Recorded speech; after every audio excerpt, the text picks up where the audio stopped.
Guys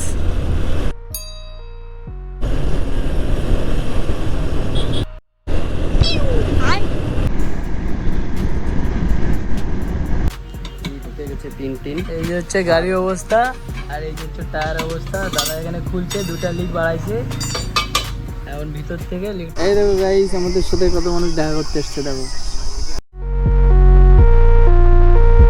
তো guys আজকে দিনটা তো খারাপ মোমেন্টে শুরু হয়েছে না। প্রথমে তোমাদেরকে দেখিয়ে দিই, টায়ারে ভাই 4-5টা লিক হয়েছে আর যেটাই সারাতে এই যে এখানে একটা লিক আছে, মানে এটা আগে একবার লিক হয়েছিল সেটাই আর কি ওখান থেকে আবার হাওয়া ছাড়ছে।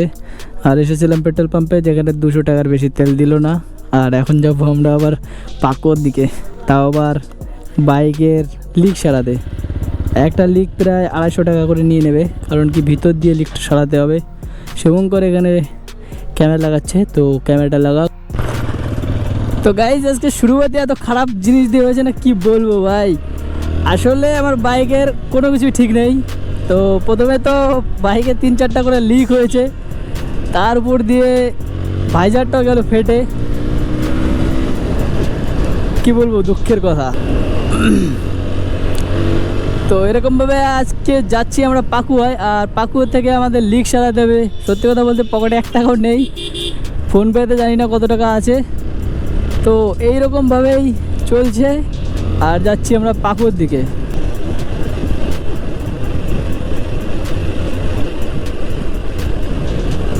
আজকে মানে বাড়ি থেকে যখন বেড়াই, তো বাড়ির সামনে একটা আমাদের শনি মন্দির ছিল, যেখানে আমি 2বার হরেন মেরে বলি বাবা আজকে কন্টেন্ট দিয়ে দিও। আর আজকে ফাইনালি এত ভালো কন্টেন্ট দিয়েছে যে 4-5টা লিক হয়ে গেছে ভাই। আজকের কন্টেন্ট সেরা কন্টেন্ট থাকবে যে বাইকে 5টা লিক হয়েছে, সেটা সারাতে গেছিলাম পাকুয়া। রাইডের কোনো ফিল পাচ্ছি না গাইস আজকে, মানে শুরুতেই ভাই অনেক লোকসান হয়ে গেছে। তোমরা এবার তোমাদেরকে বলি, এই যে ভাইজারটাই, এই ভাইজারটা কিন্তু পুরো মানে এক সাইডে যে লক থাকে, 2 সাইডে দুটো, একটা লক ভাই ভেঙে গেছে। তো এরকমভাবে এখন চালাচ্ছি, পাকুয়া গিয়ে হয়তো নতুন ভাইজার নিতে হবে। আর না হলে আমাদের বাড়িতে আরও একটা এক্সট্রা ভাইজার আছে, যেটা সাদা ভাইজার, তো ওটা বাড়িতে গিয়ে ইউজ করতে হবে যতদিন নতুন ভাইজার না কেনার টাকা পয়সা হচ্ছে। এই দেখো গাইস, এই সাইকেলে কিছু একটা অসুবিধা হয়েছে, যেখানে আমাদের সিভিক ভলেন্টিয়ার সাহায্য করছে। তো এটা অনেক ভালো একটা বিষয়, এরকম সাহায্য করা উচিত গাইস। প্রত্যেকটা পুলিশের দায়িত্ব যে আম লোক যারা মনে করো, যারা আমাদের মতন সাধারণ মানুষ, তাদেরকে কোনো বিপদে পড়লে তাদেরকে যেন সেখান থেকে উদ্ধার করে, নাকি তাকে আরও ভয় টয় দেখিয়ে তার কাছ থেকে টাকা আদায় করা, যেটা আগে ছিল। বাট এখন হয়তো ভালো হয়ে গেছে, আমাদের নতুন সরকার এসেছে, শুভেন্দু অধিকারী।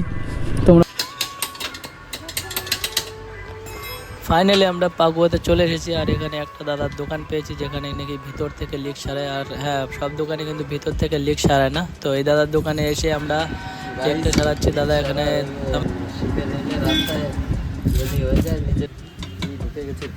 এই যে হচ্ছে গাড়ির অবস্থা আর এই যে হচ্ছে টায়ার অবস্থা। দাদা এখানে খুলছে, 2টা লিক বাড়াইছে, এখন ভিতর থেকে লিকটা সারানো হবে। মানে ভিতর থেকে সারালে আর কি জিনিসটা ভালো হবে, টায়ারটা অনেক দিন টিকবে। আর বাইরে থেকে সারালে টায়ারের লাইফ।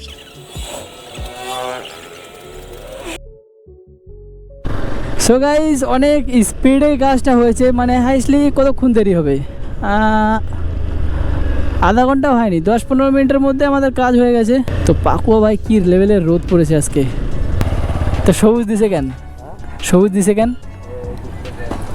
তো এদিকে রুট আলাদা, এই জায়গায় একটা পাকুয়ার সিগনালে সবাই আসে ওখানে। এই দেখো গাইস আমাদের সাথে কত মানুষ দেখা করছে, কিন্তু এই জায়গাটা খুব ভালো, এখানে আসে আমরা অনেকটা শান্তি পাচ্ছি। হ্যাঁ, আমার ইউটিউব চ্যানেল না ইনস্টা ভাই সব কত বড় লড়ি দেখো।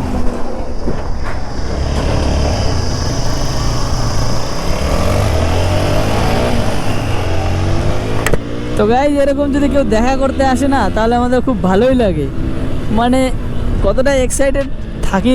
আমার জীবনে মানে প্রথমবার যেই ফ্যান্স দেখা করতে আসছে, বা ফ্যান্স বলো, ভাই বলো, ব্রাদার বলো, ফ্যামিলি বলো, মানে যে দেখা করতে আসছিল কি না, তার প্রতি মানে একটা আলাদাই ফিলিংস ছিল ভাই। সেটা আমার জীবনে প্রথম, যেটা আমার স্বপ্ন ছিল যে আমি এরকম রাইডে যাব, আমাদের সঙ্গে কেউ না কেউ আসবে দেখা করতে। সেটা এখন মানে সেই লেভেলের ফিলিংসটা একটু লাগে না, বাট খুবই ভালো লাগে যখন আমাদের সাথে কেউ এসে দেখা করে বা বলে দেখতে দেখতে আমরা চলে এসেছি পাকুয়া স্টাইল বাজারের মলের সামনে দিয়ে। আর পাকুয়া এখানে নাকি কোনো এক জায়গায় একটা হল আছে, সিনেমা হল, যেখানে রেকর্ড অনেক কিছুই আমি শুনেছি, বাট আমি চিনি না যে পাকুয়া সিনেমা হলটা কোথায়। আর পাকুয়াবাসী যদি কেউ দেখে থাকো তাহলে এই যে আমাদের সামনে যে একটা দেখতে পাচ্ছ বেগুনি কালারের বিল্ডিং, এই বিল্ডিংটা কিসের বিল্ডিং, এত বড় বিল্ডিং বা কার বিল্ডিং, কেউ যদি জেনে থাকো অবশ্যই বলতে পারো ভাই। খুবই ভালো লাগে এত বড় বড় বিল্ডিং দেখতে। তার আজকে হচ্ছে সানডে মানে রবিবার, আর রবিবার হওয়া সত্ত্বেও ভাই পাকুয়ার বাজারঘাট দোকানপাট সব কিছুই খোলা। বাট আমাদের ওখানে গাজলে যাও, রবিবার আসলে ভাই একদম পুরো সান্নাটা পড়ে যাবে ভাই, একটা দোকানও পর্যন্ত খোলা থাকবে না। আর হ্যাঁ গাইজ, আমরা এখন যাচ্ছি ভোলাপুকুরে চা খেতে।